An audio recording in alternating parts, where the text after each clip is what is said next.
Kylie Jenner's rise coincided with the boom of the influencer era. She inevitably became one of the leading figures of the influencer era and undeniably one of the most influential. Nicknamed King Kylie during her rise, she became a magnet during the Tumblr era for hair, clothing, and fashion trends. The Kardashian clan operates on a cyclical basis. They operate almost like a music group. Think the Spice Girls. Everyone has their favorite member, identifiable personality traits, and fashion. Pretty much since the group's inception as America's first media family, Kim Kardashian has been the main draw of the Kardashian clan. Due to her personality, messy relationships, body modifications, and daring fashion choices. That is until Kylie tapped into a younger market with her influencer-savvy ways and for a long while was the reigning member of the Kardashian family.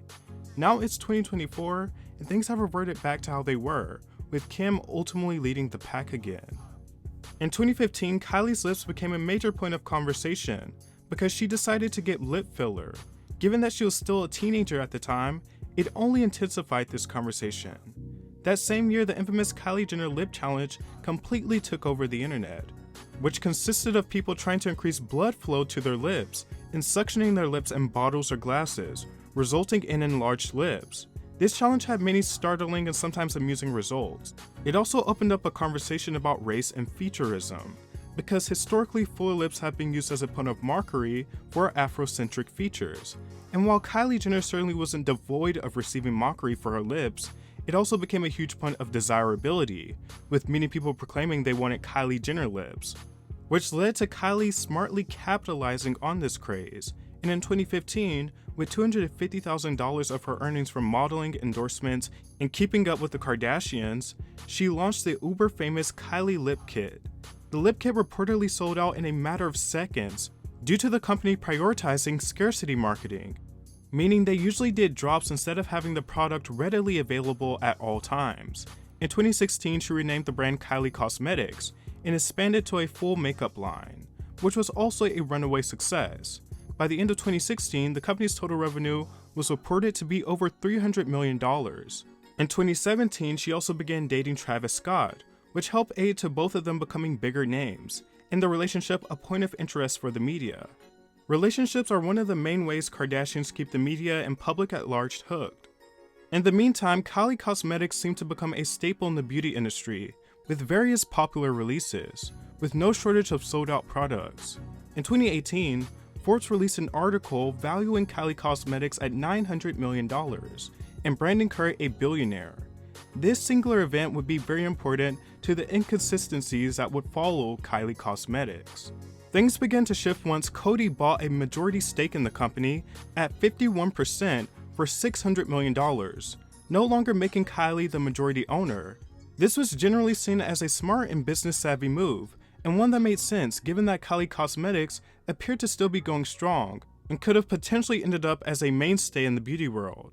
Kylie sought to expand on her prominence in the beauty industry and launched her skincare line, Kylie Skin, which ultimately didn't have the same impact as her lip kit, but was reported to be doing extremely well at the time, reportedly being valued at $100 million within its first year, until Coty's sales information hit the public and revealed that Kylie Cosmetics sales, as well as Kylie Skin sales, were heavily inflated. This also led Forbes to publish an expose on Kylie, her family, their net worths, and how they manipulated the media into buying their hype. They also retracted her billionaire status. Forbes is quoted saying, "Then there were Kylie's financials, revenues over a 12-month period preceding the deal, $177 million, according to the Coty presentation, far lower than the published estimates at the time." More problematic, Coty said that sales were up 40% from 2018, meaning the business only generated about $125 million that year, nowhere near the $360 million the Jenners had led Forbes to believe. Kylie's skincare line, which launched in May 2019, did $100 million in revenues in its first month and a half, Kylie's reps told Forbes. The filings show the line was actually on track to finish the year with just $25 million in sales. According to Forbes, the business was much smaller, so much smaller in fact, that there's virtually no way the numbers the Jenners were peddling in earlier years could be true either. If Kylie Cosmetics did $125 million in sales in 2018, how could it have done $307 million in 2016, as the company's supposed tax return state?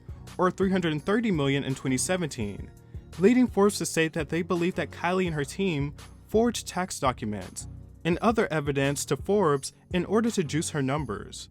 The data from e-commerce firm Rakuten, which tracks a select number of receipts, suggests that there was a 62% decline in Kylie's online sales between 2016 and 2018, a reflection of the company's declining popularity. In addition, Kylie Cosmetics was involved in a lawsuit with Seed Beauty, their former business partner, over alleged improper sharing of trade secrets. This seemed to put a halt to new drops from Kylie Cosmetics for a while. And then in 2021, as they set themselves up for a relaunch, she tried to align the brand more with vegan friendliness and a cleaner aesthetic, but it seemed to have little to no impact. Many customers and media personnel have attributed the decline of Kylie Cosmetics to changing trends. When Kylie initially launched the brand, heavier makeup looks were in, and Kylie was a model of that look. Now more natural and softer makeup looks are in. And then you take into account the lack of innovation with Kylie's products, outdated packaging, and poor reviews. She had every single opportunity to legitimize and improve Kylie Cosmetics in order for it to have more lasting power. Now it's viewed as being more in line with a typical celebrity brand, which to say the least aren't usually highly regarded, because it centers the name and person selling the product and does not prioritize the actual quality of the product. That's how celebrity brands are generally viewed. Of course, there are some exceptions.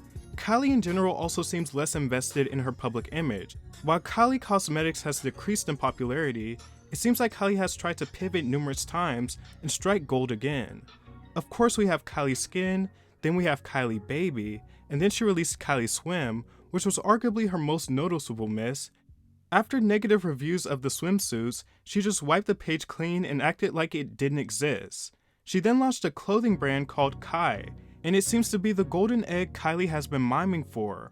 According to reports, in the very first hour that Kylie Jenner launched Kai, her first ever clothing collection, the line surpassed $1 million in sales. And in 2024, she launched her canned cocktail line, Sprinter.